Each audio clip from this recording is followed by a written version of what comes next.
wonderful artist, Miss Flora Purim. We'd like to let you know who the guys are. George Duke, got the keyboard. Miroslav Vitous on bass. Ndugu on drums.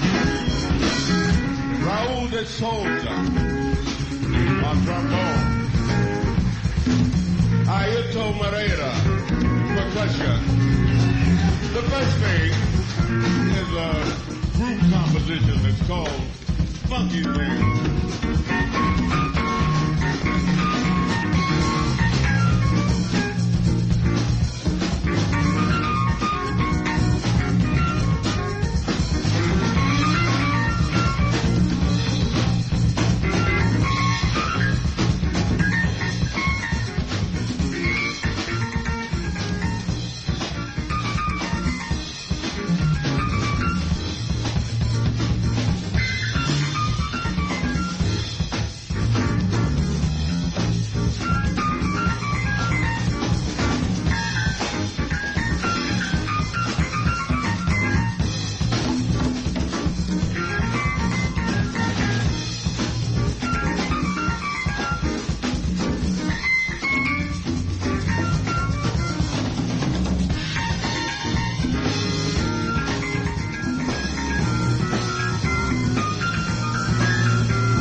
so light as a feather can be.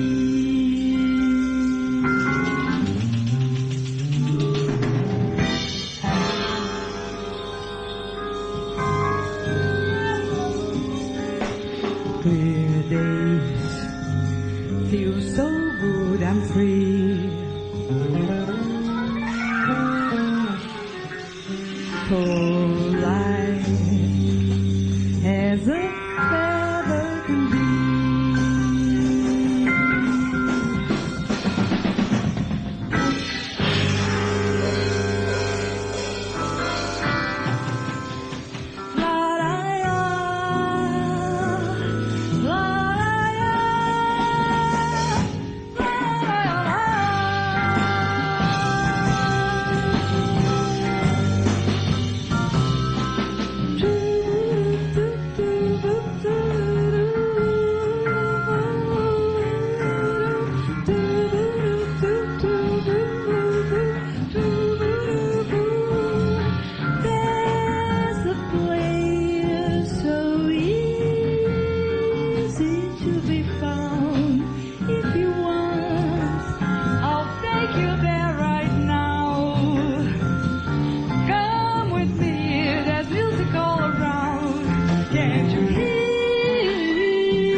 Purim, ladies and gentlemen. Miss Flora Purim.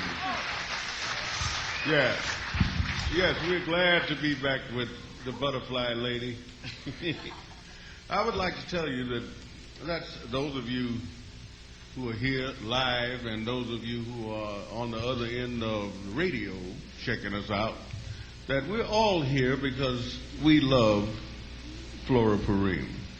And we all finally have the privilege to play with her once again. And that's a beautiful feeling.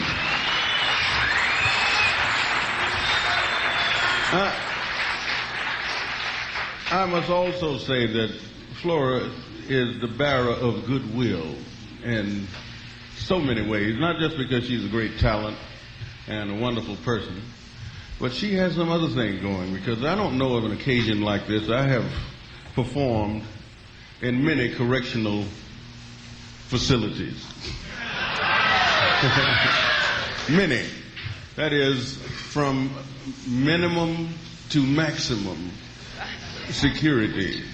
But I've never seen a thing where people come from the outside and come in and perform in a show with an inmate in a facility, and everybody is having a ball because they have the privilege to do it. I came in from Seattle to do this, so, you know, it's kind of heavy. Miss Flora. You know, Cannonball, I want to say this is really the first time it happened in the history of the Bureau of Prisons. I know it seems incredible, but Warden Wise really had a lot to do with that. And he fought for it. They didn't want to let me do it. And he finally got around, and here I am. Let's hear it for the warden. Right on. That's wonderful. Now, the next song I'm going to sing, I'd like to dedicate to all of you guys. I want you to think about your old ladies and feel good, feel good. Let's suppose I am your old lady right now. I'll be with all of you in here. And I also want to dedicate to some girls that are in CIW, and one special one that is my partner. She wrote a couple of songs with me. Her name is Clara Massengill. And the song is called 500 Miles High.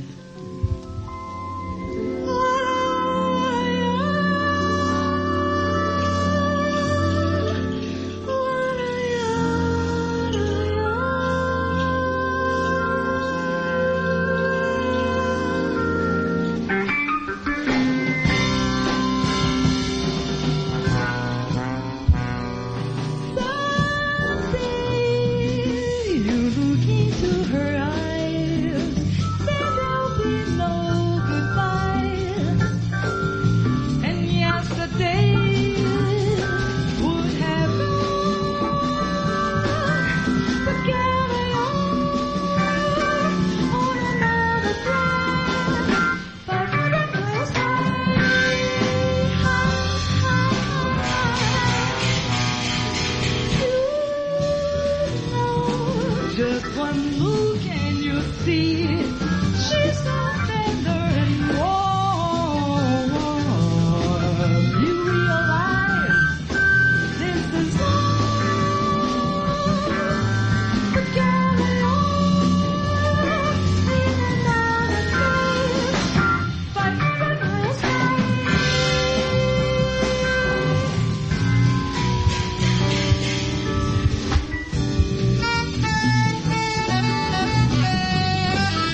Yes, 500 Miles High. That's a composition by the great Chick Corea, who I'm sure some of you know. He bad.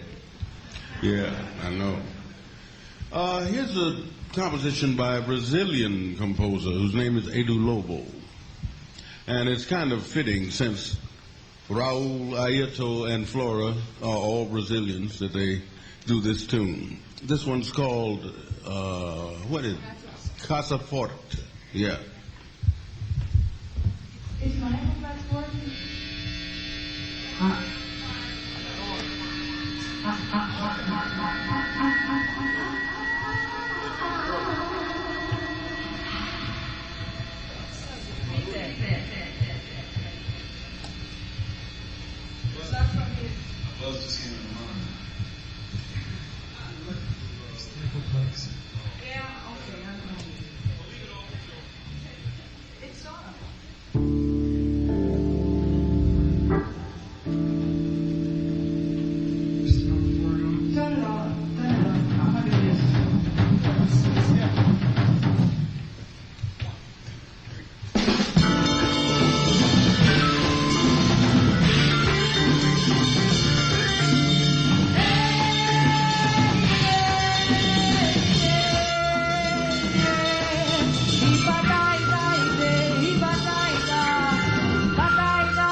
Portrait.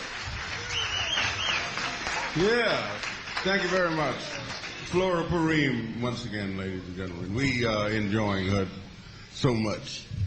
The next tune is a composition by the great McCoy Tyner. No, I changed my mind. Oh, good. That's what I like. It's her prerogative. You know what? I want to give you something because you've been giving me a lot through the years. So I'm going to sing for you special a Brazilian song that I know you happen to like a lot. It's called O Cantador, and it talks about a man that goes on the road with his guitar, and the only thing he does is sing about people he sees and about the world. And for the world that he's seeing now, he says that his song is pain, but it's so strong and brings love too.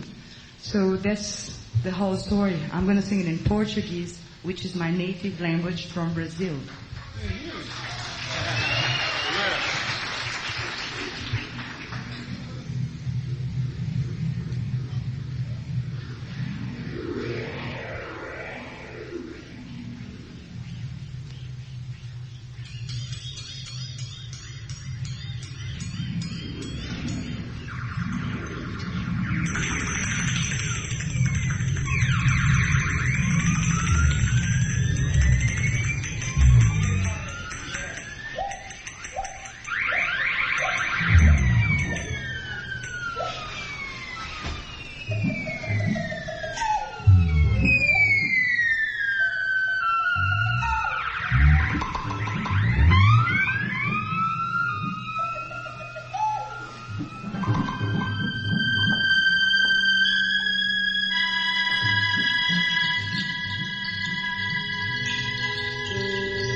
We're grateful. For this next tune, Airto has something to tell you. All right. Yes. Well, wait a second. I've got to tell you something, guys. First of all, this next guy that's coming here happens to be my old man, and I'm very proud of him. And I want you all to meet him so you know why I'm so happy all the time when you see me at the hospital. That's Airto Moreira, and he's a great percussionist.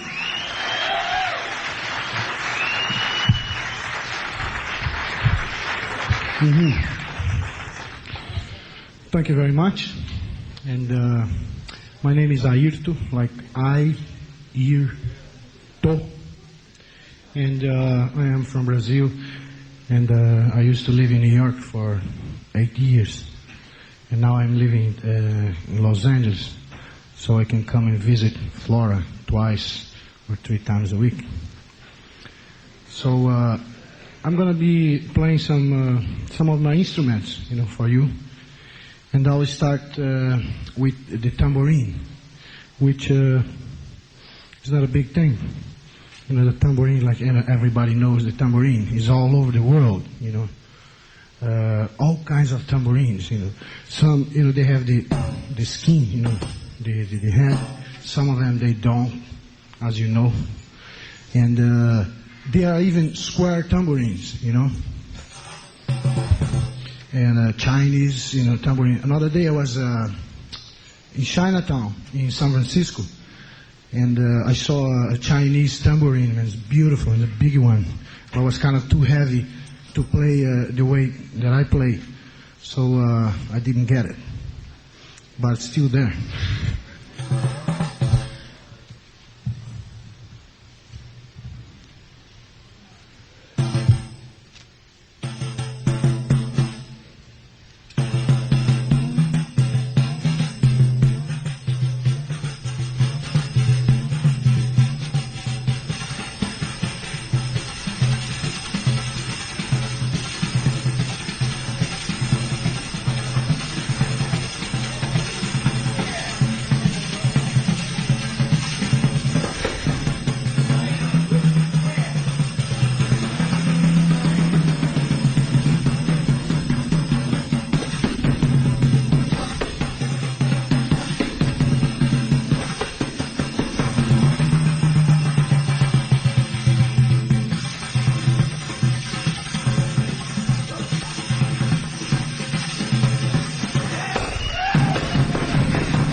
This one. Yeah, I say yeah because, well, because I just said yeah. I could say no, which doesn't mean a shit anyway. Like, this instrument is called a cuica, and it's a Brazilian instrument, which, doesn't mean nothing. And has a bamboo stick, inside, which is attached to the front, the skin. And this is a wet piece of cloth. And it's a kind of, it's a friction, Let me show you. With the wet piece of cloth, and the bamboo stick, and you get a sweet sound.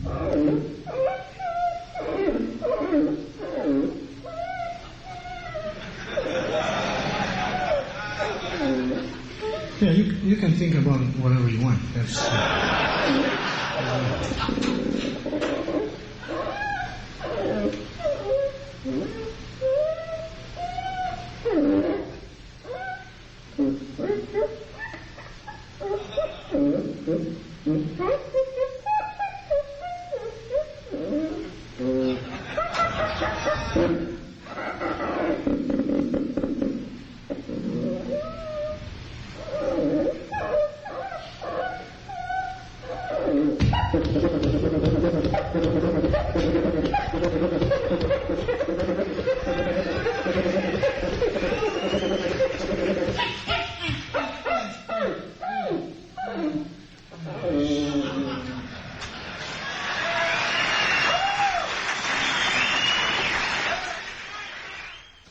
No, this is not a bow and arrow, or not even a pipe.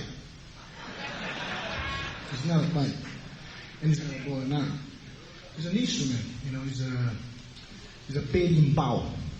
Berimbau comes from Africa, from Angola, which in Brazil is this instrument now is a part of the whole Brazilian culture. Was brought to Brazil a long time ago, in 1500. By the black people from Africa, from Angola. And they brought with them lots of things, beautiful things. And today is all mixed, you know, in Brazil. And we still have spiritual rituals, which we call spiritismo. And it's a dance also that used to be a fight. And it's called capoeira, which we play this instrument, you know, for this dance. I'm going to play now the berimbau for you, and I'm going to sing some chants, okay?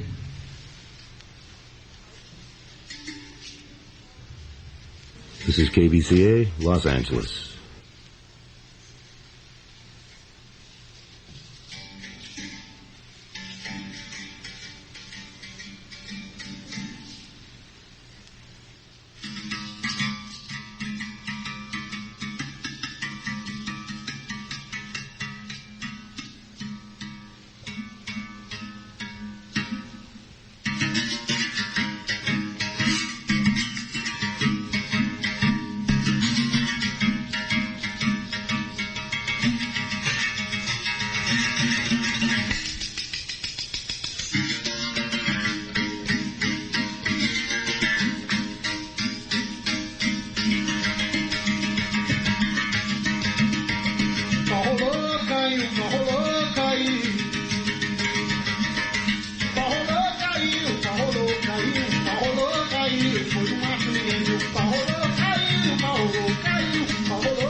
Airto Moreira, ladies and gentlemen.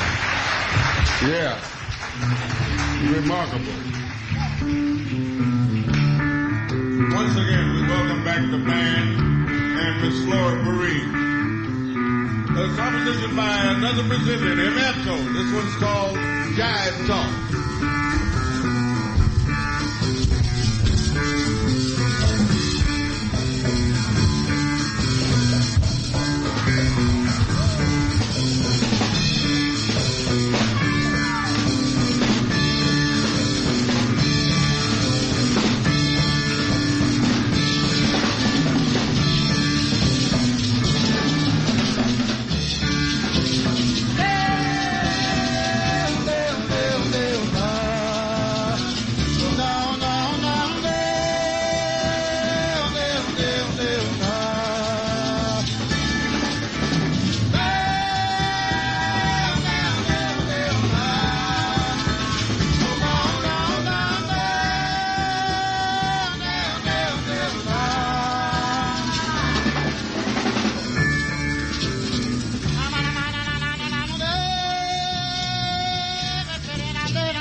I guess it's going to be it.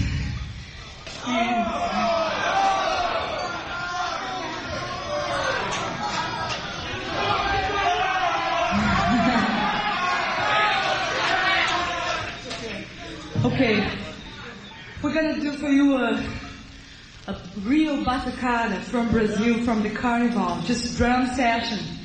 And I hope you get off in it and will be it. Thank you very much for giving me all your support and being here.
Once again, it's been our pleasure to perform for you here at Terminal Island, and for those of you out there on the other end of KBCA.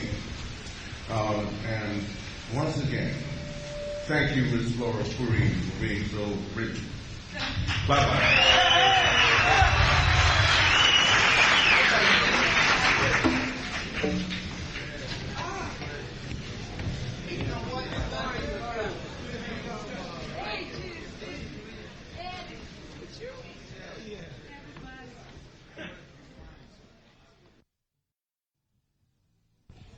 Well, this is Leonard Feather here on KBCA FM, and it's a rather strange situation there because normally at this time every Sunday in the studios at KBCA doing my regular program, and for all you know I might have Flora Purim there as my guest, but there was no way of working that, so we did it the other way around. I'll tell you the basic facts before we talk to Flora. Flora Purim is giving a concert this afternoon at the Terminal Island Federal Correctional Institution in San Pedro. She has been an inmate here at the institution since last August. Flora Purim was voted #1 female singer in Downbeat's Readers' Poll last year after the release of only her first record as a solo artist. That means she was ahead of Ella Fitzgerald, Sarah Vaughan, all the great singers of history, which is quite remarkable. She's won universal acclaim from critics here and abroad, and her albums have garnered all kinds of top airplay and just everywhere, middle-of-the-road pop, easy listening, and, of course, the jazz stations like KBCA. One outstanding feature of her music is the inability to classify it. We'll go into that in just a moment when I talk to her. She was arrested on a cocaine charge in 1971 and was convicted, and a series of appeals leading all the way to the Supreme Court were unsuccessful. She's now serving a sentence of 0 to 3 years. Actually, she went before the parole board immediately after arrival at Terminal Island, and she was denied parole. The parole board is going to consider her again, I think in August 1975, but we'll find that out now. I'd like to, first of all, make an obvious disclaimer that this should be clear to anyone. There's no attempt here to glamorize or publicize cocaine any more than there's an attempt to do a commercial for cancer. That's fairly clear. Right, Purim? Right.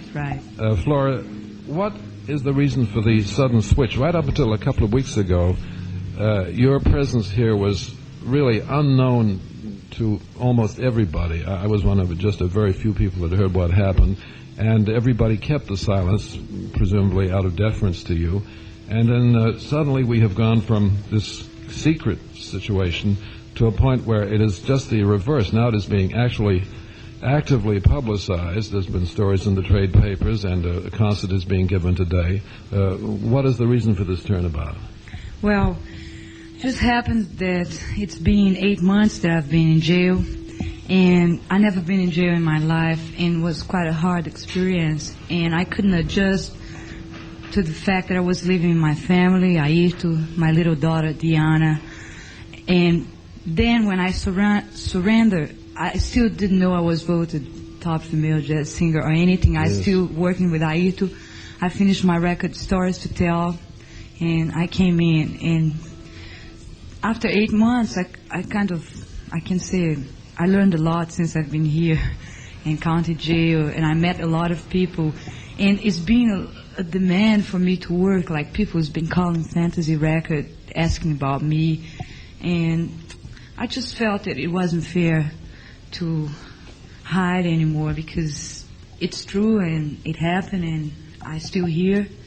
There are so many emotions that I was thinking when I watched the first of the two concerts. Of course, the second one is going on in a few minutes, but whether you feel embarrassment, self-pity, excitement, bitterness, determination to straighten out, what are your real basic emotions today?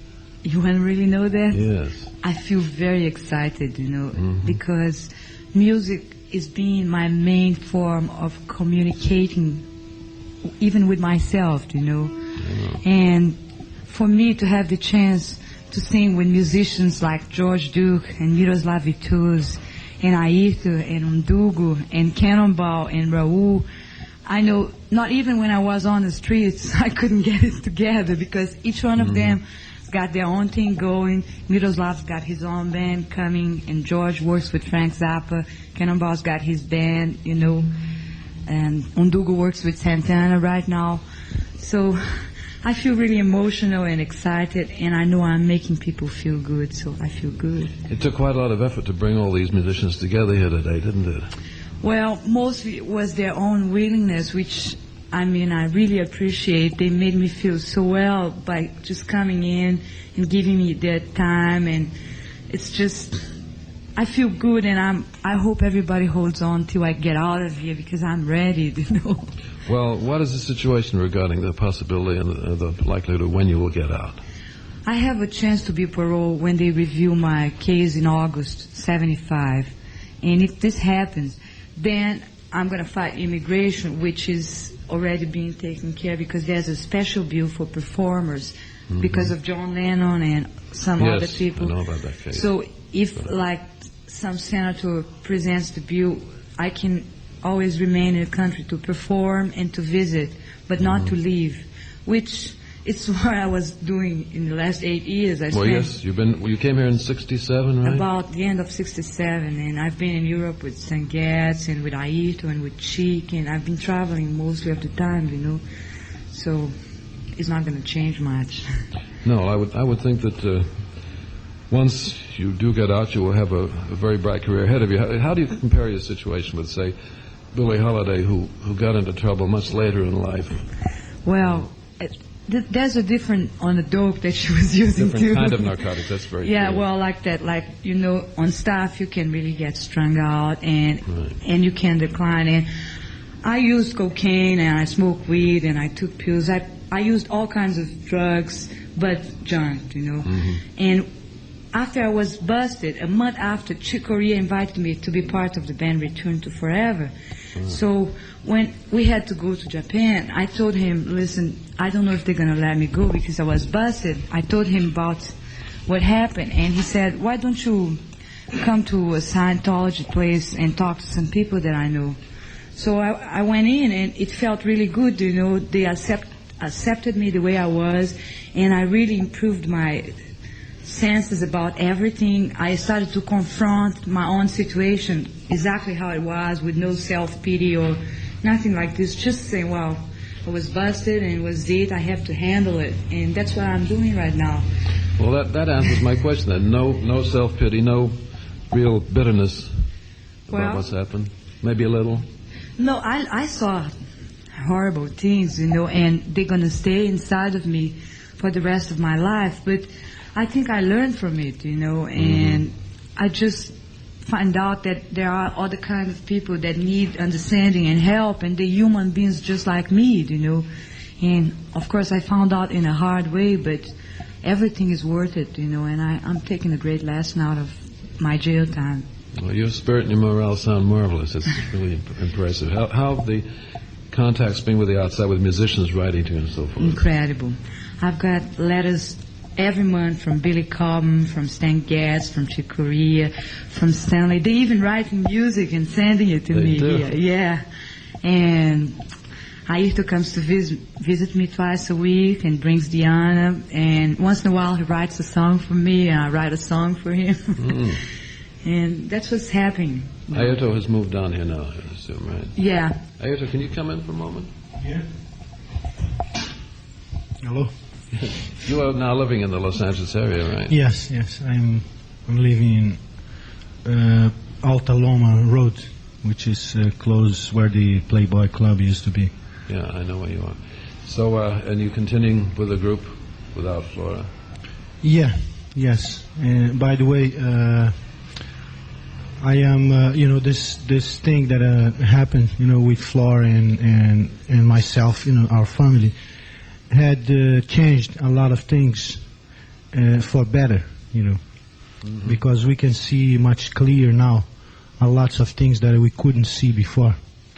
And I am putting a new group together, and with a whole new spirit, not really musically speaking, but the whole thing, with the attitude. Yeah, the attitude and how to handle, everything else, and I am signing a new recording contract also.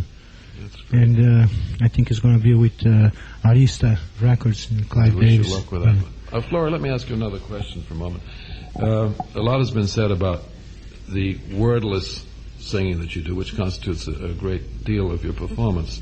How did that develop? It's not really like any kind of wordless singing that's gone before. You can't call it scat singing. In fact, you can't really classify anything that you do. Yeah, well, as I said to other people, it started when I was working with Ron Carter and Hermeto and Airto. You know, we went to do those concerts in Mexico, and Hermeto came to me and said, "Listen, why don't you use your voice? Like, we didn't have a horn or anything in the band then, and just make sounds and back me up when I do things like this." And in the beginning, I didn't want to do it because I wanted to sing straight melodies and lyrics. I wasn't very hip, but I don't believe that. I'm telling you, because I was scared that he was crazy, you know, because he is crazy naturally. Anyway, he's crazy. He has ideas like bringing animals to studios and have them make sounds and play soprano sax and things like this. But he's a genius, and I respect him very much. So the first time I did it was on Moon Dreams, when I recorded with Airto on Seeds on the Ground for Buddha. Was my first trial for that, and it was so good. I took off so fast and strong that actually when I finished, I thought I was going to pass out, you know. And then Airto and Ron and him ran to the booth where I was in, and they hugged me and kissed me and said, "Can you do it again? Let's take another track." And I did 2 tracks, and we used it, you know. Well, I guess we have about run out of... How many... we have no time left? 5 minutes or 5 seconds? 5 minutes. Oh, well, that's good, because I could not say goodbye in 5 seconds, nor could I get all the answers to the questions I have in mind. Actually, this wordless singing doesn't seem to derive from anybody else, but you must have some idols that you've had in the past. Well, I love jazz music because my mother loved it, and she used to hear to Errol Garner, Oscar Peterson, you know, Hazel Scott. Really? Yeah, and then I started to hear Miles, and the sound of the trumpet, you know, really would strike me because, like, I would feel this in chills, you know, and slowly was the sound that I wanted to duplicate. Then when I teamed up with Joe Farrow on Sheets Band, I found a new sound together with the soprano sax and with the flute. And I had studied some drama on a Stanislavski's method, and you use your diaphragm and your throat and your chest and your stomach and your nose. And I started to make the sounds travel so I could duplicate and make perfect, like, unisons. Right. And that's how I developed it, you know. There's a number you do with the Edo Lobo number called Casaforte, which has a wonderful upsweep type melody, and it seems to me that you probably think of yourself as some kind of a horn, maybe a saxophone. Yeah, that's right. It's just to reinforce the actual instrumental sound. And eventually, when it's like a funky piece, I'll go and I sing some Brazilian words or something that I feel. I only sing what I feel, and I improvise. You know, the accent and the words sound very rhythmically, and I use it too, you know. So when I did on Dr. Jive, on Butterfly Dreams, just picked up words and improvised them, you know. There's a certain aspect of that I think does qualify as jazz. You say you don't want to be categorized as any one thing, and I think jazz is just one of your many bags. Isn't that true? Oh, I love it. I said to Downbeat, to Lynn Lyons, and that's the way I feel. I feel really honored because all this is happening to me. And like the musicians in my country, when I came in, I used to sing ballads. I love Dinah Washington. And really? I had all her records, and I sang I Should Care, and and even Ella, I sang What's New and things that standard tunes. And when I came in, the musicians said, "Well, just don't try to make it as a jazz singer because you're Brazilian and your background is different, and they born listening to 4/4 tempos. You can't possibly beat that." Do you think that's true? That's what they told me in there before I came in here. When I came in here, the first thing that blew my mind was when I met Gil Evans. He was one of my idols. And when he invited me to sing with the band, was the top of what I ever felt. I never thought I could make it, and I made it, and he was there all the time, and he wanted me to sing more and more and more.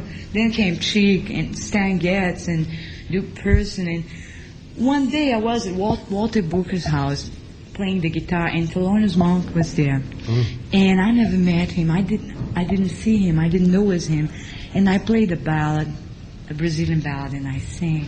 So he didn't say a word. He asked me to play it again. And when I finished, he came in and hugged me and kissed me, you know. And I couldn't believe it. And Maria Booker told me, "Do you know who's that? That's Thelonious Monk." Next thing I did, I saw him at Club Baron in Harlem. Yes, yeah. And I never thought he recognized me, because you know how he is. He picked me up by the hand and introduced me to each musician, you know, and told them, check her out, check her out.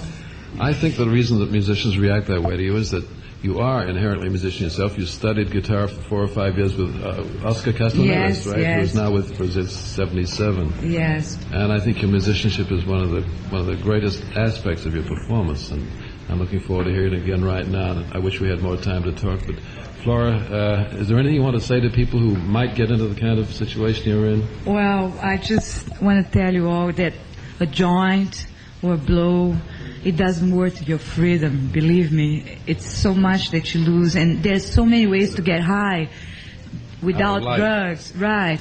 Music is one of the best ones, but if you write poetry, or if you make leather, anything you do is an art, you know. Just get off in it and forget about drugs, because drugs is something that you depend on, and you got to depend on yourself. That's a wonderful closing thought. Flora Purim, it's been wonderful talking to you, and I hope the next time we meet, your next birthday, by the way, belated happy birthday, I should say. That was Thursday, right? Yes. On your next birthday, I hope we'll meet somewhere else out in the world. Thank you very much. Thank you, all of you. And we'll be back right away with the concert.